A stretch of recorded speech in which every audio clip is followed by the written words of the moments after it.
Hi, I am here with Marty Ellis. Marty is a driver, and he has done some amazing things over the past couple of years, and he's been involved with St. Christopher Fund. And I just want to spend a few minutes today talking with Marty. We are actually at Matt's over in Louisville, Kentucky, and don't get a chance to catch up very often, so we're here today. Hey, Marty, thanks for joining me. Hey, Julie. So, I know that you've been a part of the Driven to Be Healthy Challenge in the past, and you did exceptionally well with that through the St. Christopher Fund. Can you tell me what you've been doing since then, and kind of, give us just a little bit of background and journey where you've come from and what you've seen over the past couple of years? Sure. I guess my health journey kind of started probably about almost 6 years ago with the start of quitting smoking.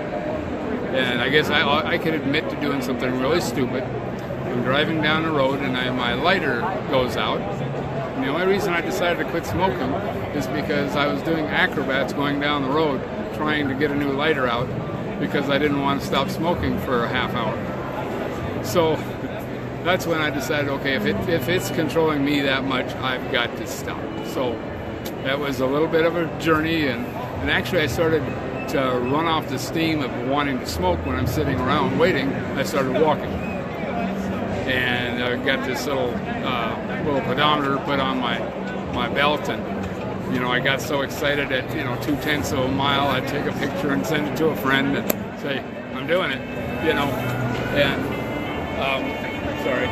Okay. So that's how I started quitting smoking and started walking. And then just slowly, by little, I thought, well, I guess if I'm going to stay walking, maybe I can lose a little bit more weight. So we cut out a lot of the bad food. My son, he went onto the paleo diet, which a lot of people are doing, and he lost a lot of weight. And it still took me quite a while to kind of get on board with a really good diet until I could see him doing it. It's like, hold on, if he can do it, I guess I can do it. So that's how we started the weight loss journey and trying to get a healthier journey. I joined, I saw St. Christopher had the Driven to Be Healthy Challenge. That was, that kind of helped spur me on to say, hey, we can go even further here.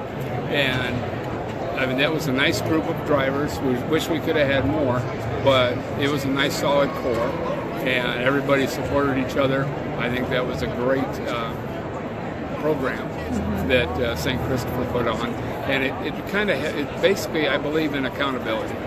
The reason I started sending pictures or posting on Facebook is because I knew certain people would call me up and say, Marty, you haven't posted for 2 days. Are you not walking? Are you hurt? Are you not feeling good? And so when I'm lazy and I don't walk, well, then I get that phone call. And that really helps to have accountability. And I would encourage anybody that's trying to do anything like that is to find at least one accountability partner. Now, recently we did the 4 Pillars of Health with Maurice, I can't remember his last name. Leva.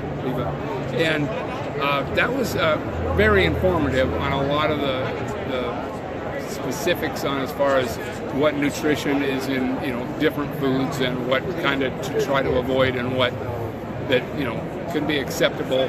But if we're gonna in the evening, if you're gonna have some carbs, have a little protein with things like that you don't really think about, but kind of made you think and say, okay, so if I'm gonna do this, I got to do it this way.